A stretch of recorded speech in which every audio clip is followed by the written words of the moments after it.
Bonjour à tous et à toutes, bienvenue sur The Rick and Spoke.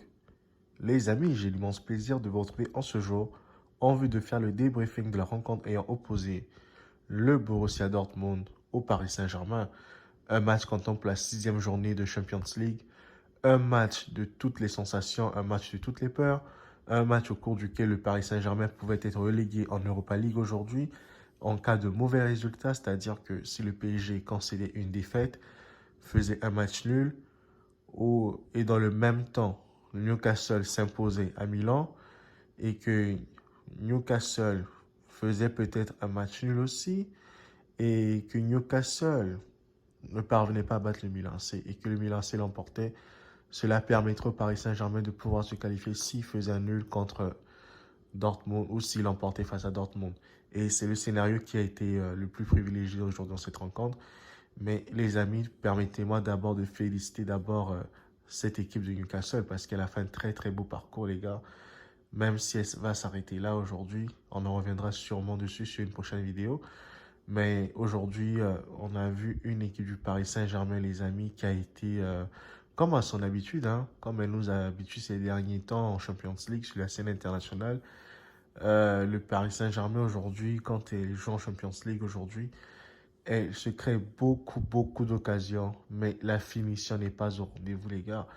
Je ne sais pas pour vous, mais pour moi, je trouve que ça, c'est problématique, en fait, pour un grand club comme le Paris Saint-Germain, d'avoir autant d'occasions qu'ils ont eu. Le PSG, déjà en première période, méritait même de mener 4-0 si les actions, ils les avaient converties, notamment l'action de Kylian Mbappé.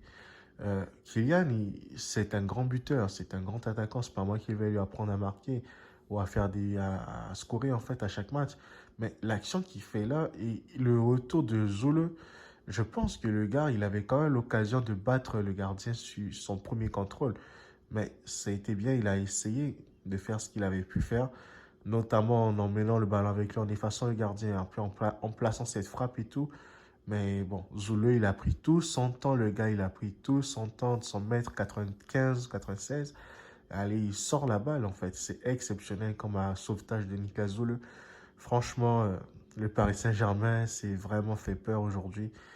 Après, tu as l'occasion de Barcola. Bon, ça, on peut pas lui en vouloir, hein. Barcola, il a fait une tentative, mais ça va sur le poteau, c'est pas de sa faute.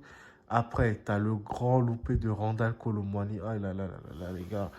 Le gars, il parvient quand même à faire un tir qui passe genre de quelques centimètres à côté du poteau. Je me dis, mais c'est pas la malchance ça, les gars, franchement. Et puis encore, Colomwani, il nous habitue, hein.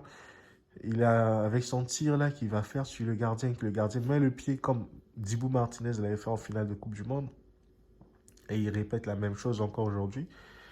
Franchement, je me pose des questions sur cette équipe du Paris Saint-Germain, à savoir est-ce que l'offensif aujourd'hui est bon.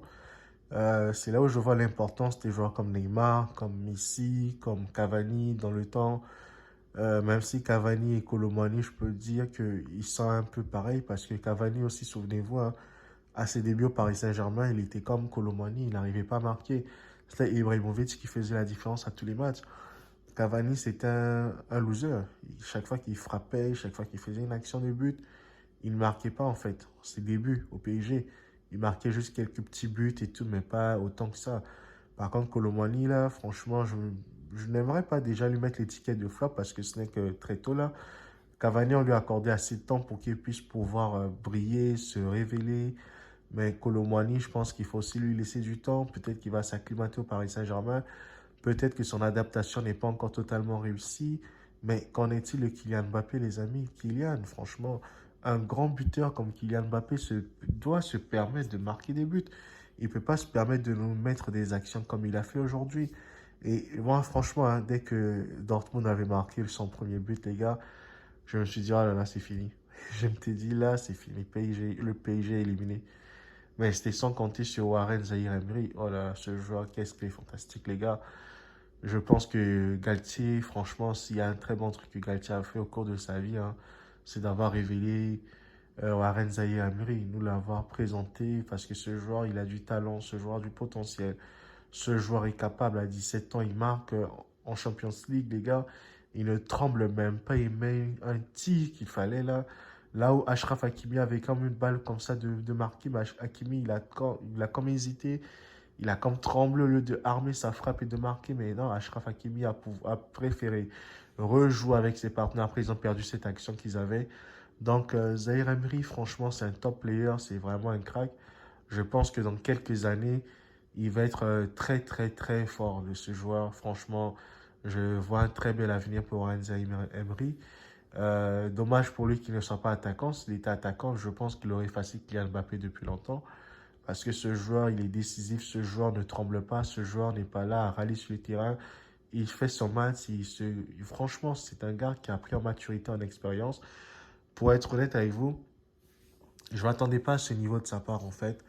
La dernière fois que j'ai vu un joueur du PSG à pareil âge, ou bien, bon, c'était un âge au-dessus, c'était Adrien Rabiot, quand Rabiot avait commencé au Paris Saint-Germain à l'époque, là, Rabiot était aussi phénoménal. En 2013, Rabiot avait comme 18 ans déjà. Il était phénoménal au PSG, déjà à ce jeune âge. Rabiot avait fait des miracles et tout. Donc pour moi, c'était un peu ça. Là, je vois un peu Warren Zaïre Emery être en avance sur Rabiot. Et même, pourquoi pas, être meilleur qu'Adrien Rabiot, en fait, les gars. Donc pour moi, c'est ça. Et aujourd'hui, ce Paris Saint-Germain manque de leadership, manque franchement une équipe capable de pouvoir battre des grandes équipes en Champions League, les gars. Parce qu'imaginez-vous, le PSG demain rencontre encore le Real Madrid en huitième de finale, ou bien Manchester City, mais c'est la fin de l'aventure pour eux. Avec ce nombre incalculable d'occasions qu'ils ne sont pas capables de mettre au fond là, ben, ils vont pas faire l'enfant en Champions League, les gars. Ça va être encore une nouvelle désillusion, huitième de finale, ou encore que sais-je, les gars. Franchement, il faut que le PSG règle sa mire, que Luis Enrique fasse travailler son équipe davantage devant le but, ses attaquants. Ils doivent être les premiers à venir à l'entraînement. Les dernières parties, ils doivent comme s'entraîner, s'appliquer à marquer autant de buts possible dans n'importe quelle position pour que ces genres de scénarios ne se répètent plus jamais et que le Paris Saint-Germain soit capable de convertir ces occasions en but. Parce qu'aujourd'hui, je vois que l'effet Messi, Neymar se fait ressentir aujourd'hui au niveau des stats. Mbappé, qui était bon avec Messi, Neymar aujourd'hui, ses stats en Champions League ne sont pas fameuses du tout. Peut-être est-ce un signe d'une grande année du Paris Saint-Germain en Ligue des Champions, je ne sais pas, mais seul l'avenir nous le dira. D'ici à février, il nous reste comme quoi, on va dire 2 mois, pour que le Paris Saint-Germain puisse comme se peaufiner, s'armer, puis rééquilibrer les choses, pour que nous puissions voir peut-être un meilleur Paris Saint-Germain. Mais le Borussia Dortmund aussi, dans un autre sens, a eu son match, a tenu bon, a été bon défensivement, offensivement. Sur les quelques actions qu'ils ont eues, ils ont su enfin concrétiser un bon but avec Karim Adeyemi sur une action encore stupide de la défense parisienne qui perd un ballon, franchement, qu'il ne faut pas perdre en fait. Donc pour moi, c'est franchement un peu ça, les gars. Si vous avez aimé cette vidéo, n'oubliez pas de liker, commenter, partager autour de vous. Et moi, je vous dis à très bientôt pour le tirage au sort de la Champions League qui aura lieu ce lundi. Prenez bien soin de vous. Bye guys, ciao.